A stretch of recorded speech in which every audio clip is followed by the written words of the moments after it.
გამარჯობა ბესერი გადაცემა გვერდიდან და მეორე დავით კალანდია. კარგი და ოპტიმისტური ამბები გვესმის ევროპიდან მეგობრებო. ევროპიდან ანუ ბრიუსელიდან. კაია კალასმა ევროკავშირის საგარეო საქმეთა კომისარშამ გვახარა რომ ბრიუსელმა მოიძია და უკვე გამოყო კიდეც პირველი 10 მილიონი ევრო რუსეთის მთავრობის გასამართლების სპეციალური ტრიბუნალისთვის. ანუ თუ კი კალასი პირველ 10 მილიონს ამბობს, ესე იგი კიდევ ბევრი სხვა 10 მილიონი იქნება მოძიებული და გამოყოფილი ამ საღვთო საქმისთვის. რაღაც პარალელური რეალობა მეგობრებო და ალბათ კაია კალასი სწორედ რომ იმ რეალობიდან გმოძრაოს. რეალობიდან სადაც რუსეთი დღე-დღეზე დამანგრეველი ანგარიშით წააგებს ომს და დღე-დღეზევე ზელენსკი უკრაინისა და ევროკავშირის დროშებს კრემლის თავზე აღმართავს და მავზოლეუმზე მდგარი გამარჯვების აღლუმს ჩაიბარებს. და მავზოლეუმიდან კი ლენინს გამოიტანენ და სტეფანე ბანდერათი ჩაანაცვლებენ. და მერე კი რასაკურველია დაიწყება რუსეთის მთავრობის გასამართლება, საერთაშორისო ტრიბუნალი, ნიურნბერგი 2 სახრჩობელების რიგი და ასე შემდეგ. მეგობრებო, ეს უცნაური ესტონელი ქალი ეტყობა სიტუაციას სრულიად არ ფლობს. ანდა უკაცრავად ამ ჟარგონისთვის ეკაიფება ევროკავშირის გულუბრყილო მოსახლეობას. ანდა კომისარშა კაიამ რაღაც ისეთი იცის, რაც ჩვენ არ ვიცით. იცის რომ რუსეთი აგებს ომს და ის, რაც ჩვენ საინფორმაციო წყაროებიდან გვესმის, არის სრული ფეიკი და ტყუილი. საინფორმაციო სივრცეში ძალიან ხშირად ისეთ ამბებს ვიგებ ხოლმე, რომ მინდა ცივი წყალი გადავისხად და ასე ვთქვათ, გამოუფხიზლდე, რადგან ვერ ხვდები ცხადია თუ სიზმარი. დიახ, კაია კალასი უკვე ტრიბუნალისთვის ემზადება. ალბათ მოსამართლის შავ მანტიასა და კულულებიან პარიკსაც ირგებს. და ვოლოდიმერ ზელენსკი კი აცხადებს, რომ მან უკრაინის თავდაცვის ახალ მინისტრს მიხეილ ფიოდოროვს და უკრაინის შეიარაღებულ ძალებს უბრძანა, რომ რუსების თვიური დანაკარგი 50,000 ადამიანამდე უნდა გაიზარდოსო. ციტატას მოვიყვან.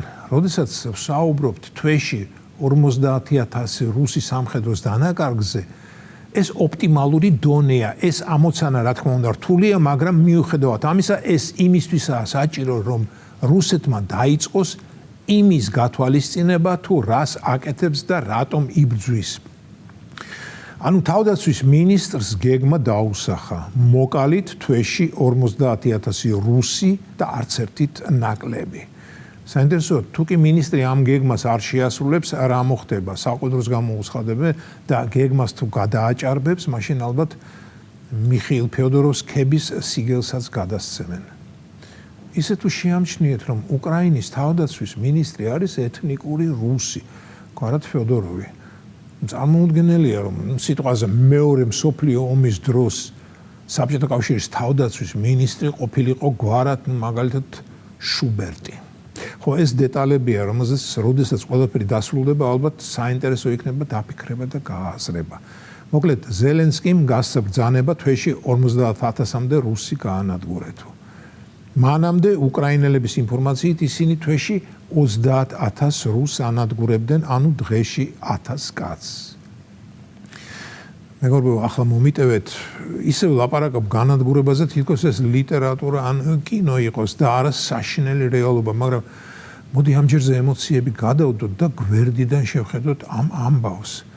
არ ვიცი, რამდენად ზუსტია ზელენსკის ვარაუდი, რომ უკრაინელები დღეში 1000 რუსს ანადგურებენ, მაგრამ მე სხვა რამე მაინტერესებს. შეიძლება მთავარსარდლის ბრძანების შესაბამისად მოსაკლავთა რიცხვის ასე გეგმიურად გაზრდა.